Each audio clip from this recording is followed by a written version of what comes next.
Hello, c'est Sylvain du blog Crée ton revenu. Alors dans cette vidéo aujourd'hui, on va voir comment bien choisir le nom de son blog en moins de 30 minutes.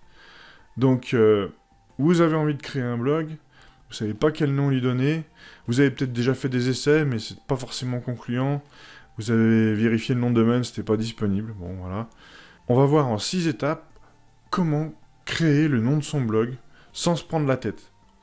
Alors, il y a quelques années, l'importance des mots-clés dans le nom était très important.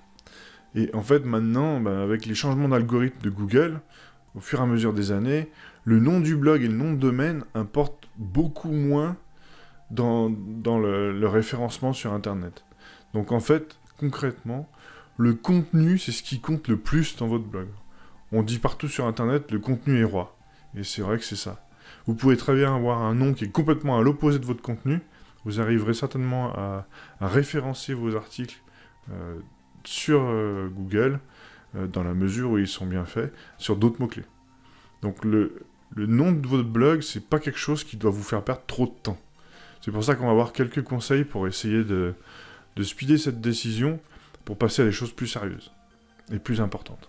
Alors, la leçon numéro 1, c'est que potentiellement, quand vous allez choisir des noms de blog, ils sont déjà pris. Parce que vous n'êtes pas le seul. Les bonnes idées, il y en a qui les ont eues peut-être avant vous. Donc, ne vous découragez pas. C'est pas grave. Si vous pensez que vous avez le meilleur nom, vous êtes prêt à l'acheter, etc., ne faites pas cela, ça sert à rien du tout. Comme on l'a dit au début, c'est en fait l'importance du nom, elle est relativement faible. Donc la première règle, on pourrait dire, c'est une règle, hein, ça peut toujours être bougé, mais utiliser du .com ou du .fr, c'est ce que les gens connaissent le mieux. Donc ils ont plutôt confiance dans ces extensions. Après, il y a des nouvelles extensions qui arrivent sur le marché, il y a du .xyz, .co aussi, qui sont utilisés de plus en plus. Bon, les gens commencent à s'habituer à ces différentes extensions, donc ça pose pas non plus extrêmement de problèmes. Après, entre un .com, un .fr, un .net, ou un .co ou .xyz, vous aurez des différences de prix. Donc à vous de choisir en fonction de votre budget, en fonction de ce que vous voulez faire aussi. Alors, ensuite, évitez les tirets dans le nom de domaine. Alors, quand vous voulez créer un nom de domaine avec 4 mots et que vous mettez un tiret entre chaque mot, ça va être la misère. Franchement, évitez les noms de domaine avec des tirets. Pour la simple bonne raison que si un de vos concurrents utilise le nom de domaine sans les tirets, et que vous utilisez celui avec les tirets, vous pensez que si vous donnez votre nom de domaine à quelqu'un, il va aller sur quel site? Sur le vôtre ou sur celui de votre concurrent? Il y a 9 chances sur 10 pour qu'il aille sur celui de votre concurrent. Donc, pareil pour les emails, etc., ça sera beaucoup plus simple pour communiquer avec vos clients que d'avoir des tirets partout. Donc, pensez vraiment aussi aux réseaux sociaux. Les réseaux sociaux, la plupart du temps, les comptes avec les tirets sont interdits. Vous ne pouvez pas le faire. Donc vous serez obligé d'adapter votre nom de blog et votre compte sur les réseaux sociaux à un nom de blog. Alors vous serez obligé d'utiliser des subtilités en mettant le blog dedans, par exemple. Si j'avais un compte sur Facebook, par exemple, je mettrais Crée ton revenu-le blog, un truc comme ça. Donc c'est pas forcément pratique. Donc pensez vraiment à avoir un nom de domaine, un nom de votre blog sans tiret, et que vous puissiez aussi utiliser sur les réseaux sociaux. Alors, le nom de domaine ou le nom de votre blog, ne faites pas des promesses que vous ne pouvez pas tenir.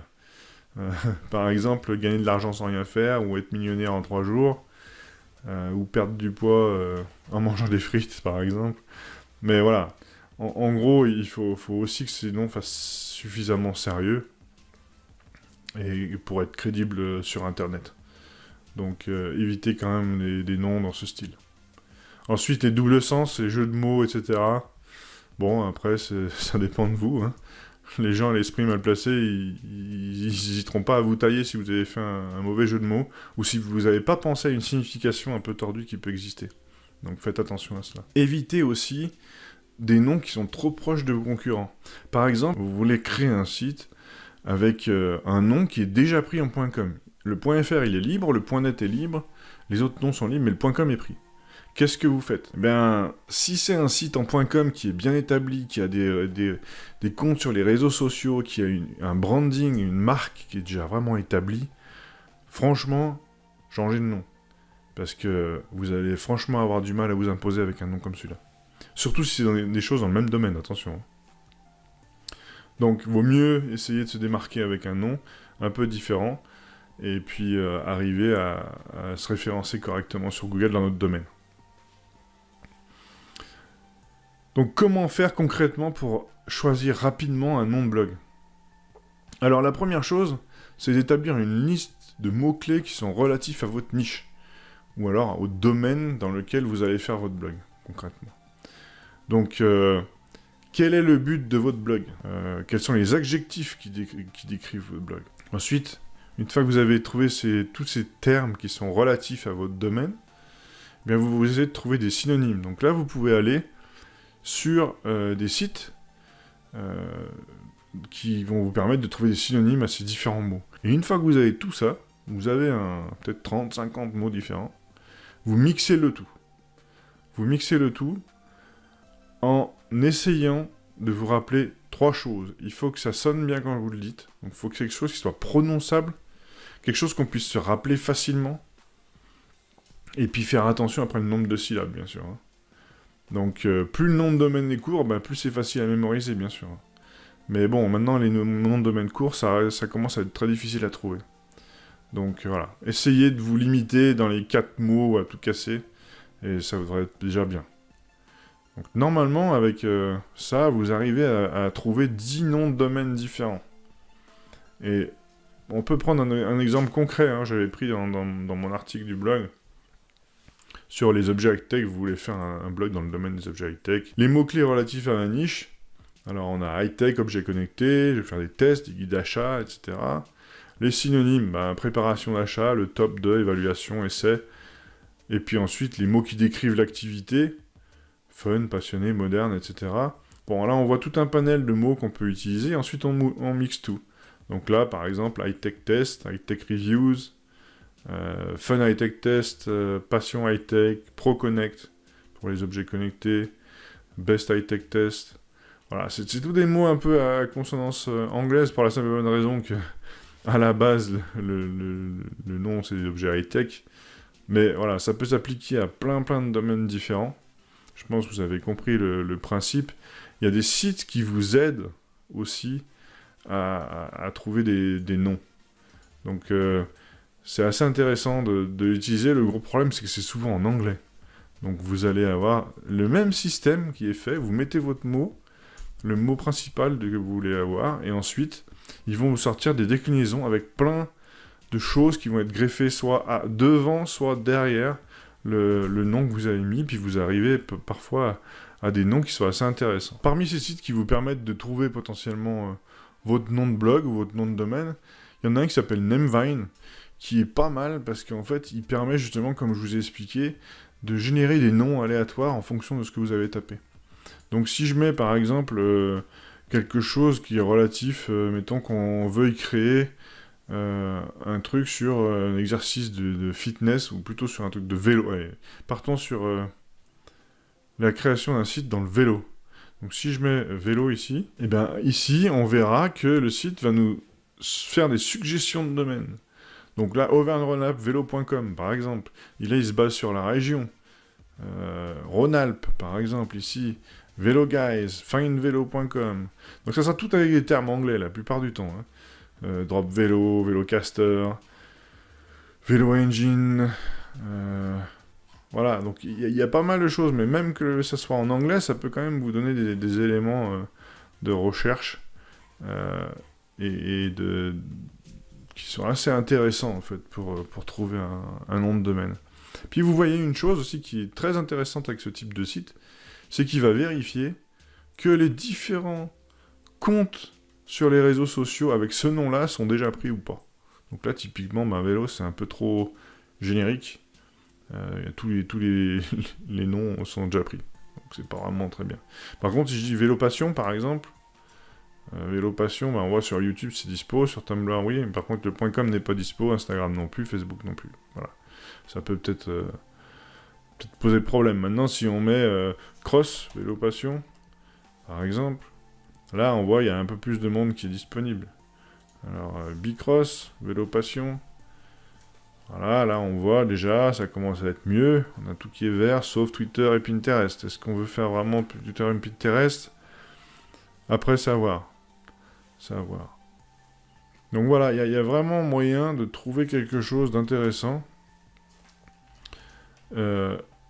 pour pouvoir créer le nom de son blog. Alors, moi j'aime bien mixer un mot anglais avec le reste des mots en français. Je trouve que c'est assez sympa, ça sonne plutôt pas mal. Maintenant, donc une fois que vous avez trouvé votre nom de domaine que vous allez mettre, eh bien, comme je vous ai montré sur Namevine, il faut vérifier que ce nom de domaine est disponible sur les réseaux sociaux. Alors, le nom de domaine, c'est bien d'avoir un nom de domaine pour son blog, mais le problème, c'est que si vous avez les réseaux sociaux avec les noms qui sont déjà pris, ben, vous allez être un peu coincé. C'est-à-dire que vous ne pourrez pas recréer un compte sur un réseau social qui est identique à votre marque. Et ça risque de vous poser un problème sur le long terme. Donc, c'est mieux de confirmer la disponibilité du nom de votre blog sur les réseaux sociaux avant de s'engager là-dedans. Donc, je vous ai montré Namevine ici. Il y en a un autre qui s'appelle Namechecker. Namecheck. Hop, Namecheck. Donc Namecheck, lui, c'est toujours pareil, c'est dispo en anglais. On voit que c'est le .com. Alors malheureusement, sur ces types de sites, on peut pas checker les .fr. Donc c'est après à vous de voir avec le... Par exemple, sur Hostinger, le fournisseur Hostinger, donc l'hébergeur web, vous pouvez vérifier les noms de domaine disponibles ici.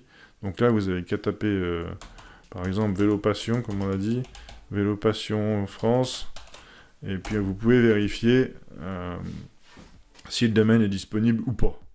Et puis là aussi, vous avez des différentes options, donc vous avez aussi des suggestions de domaine. Donc là, on voit Vélo Passion France, il est disponible. Voilà. Donc ça, c'est aussi un moyen pour trouver le .fr, .com, puis vous pouvez voir tout ça en une seule fois, qu'est-ce qui se passe. D'accord. Est-ce que c'est vraiment dispo? Qu'est-ce qui vous... Vélo Passion XYZ, vous voyez, à 0,99 € pour la première année. Attention, la deuxième année, c'est plus cher qu'un .com. Donc voilà. Si vous voulez faire à l'international, avec votre nom de domaine, choisissez de préférence un .com. Le .fr va être plus restreint au niveau de la France et de la francophonie, alors que le .com pourra vraiment se référencer dans n'importe quel moteur de recherche, à l'international. On a vu Namecheck, ici. Donc pareil, on va mettre Vélo Passion France, par exemple. Et là, on vérifie. Et qu'est-ce qu'on voit ici? On voit qu'on a la plupart des domaines qui sont libres pour ça, et surtout, on voit qu'on a Facebook qui est bon, on a YouTube qui est OK, Instagram OK, Blogger pareil. Pinterest, par contre, il n'est pas réussi de chercher. Bon, voilà, ça peut arriver. Ici, là, on voit le username, il est trop long, donc c'est ça aussi qu'il faut se gaffer. Donc faire attention à ça.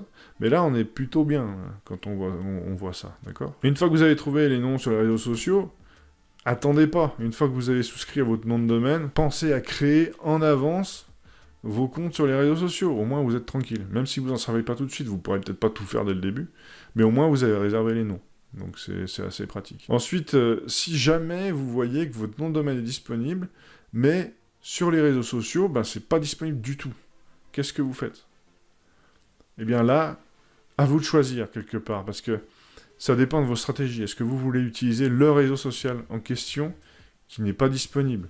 Tout à l'heure, dans le check qu'on a fait, on voit ici, par exemple, qu'on a Twitter, et bon, on est trop long, donc apparemment c'est disponible. Mais si on dit, par exemple, Pinterest, ben voilà, Pinterest, le problème c'est que le nom de domaine est pris, par exemple, ou le nom est pris, qu'est-ce qu'on fait? Est-ce que pour ça, on va changer le nom complet de notre site ou pas? Ben, ça va dépendre de vous, ça. Il faut que vous sachiez, est-ce que Pinterest, je vais pouvoir l'utiliser dans ma stratégie d'acquisition de trafic? Est-ce que c'est un réseau social où mes utilisateurs, mes futurs clients sont? Et si oui, si c'est vraiment important, ben c'est soit vous allez devoir choisir un nom un petit peu différent, comme je vous ai dit, vous rajoutez blog à la fin, au début, ou alors vous devez changer de nom. Donc vous devrez trouver autre chose. Alors, voilà. On a vu, ça n'a pas pris longtemps. Hein. Vous voyez là, en moins de 30 minutes, vous êtes capable de pouvoir trouver un nom de domaine pour votre blog qui soit aussi disponible sur les réseaux sociaux. Donc une fois que vous avez ça, déjà, vous êtes assuré que vous pouvez avoir une stratégie complète avec votre nom, qui est en fait une marque. Hein, d'accord, c'est vraiment le nom de votre blog, et le nom, c'est quelque chose qui va devenir votre marque. Donc c'est pour ça que c'est important de bien démarrer en ayant cette marque disponible sur les différents réseaux sociaux qui vont vous permettre d'acquérir du trafic. Voilà, donc maintenant, vous n'avez plus qu'à passer à l'action, et à choisir votre nom de blog. Encore une fois, n'y passez pas trop de temps, il y a des choses plus importantes à faire dans votre business que de choisir un nom de domaine. N'hésitez pas à consulter mon blog créetonrevenu.com pour avoir d'autres articles dans ce domaine. Et aussi, vous pouvez consulter mon article sur comment créer son blog, parce que je vous guide pas à pas pour créer votre blog.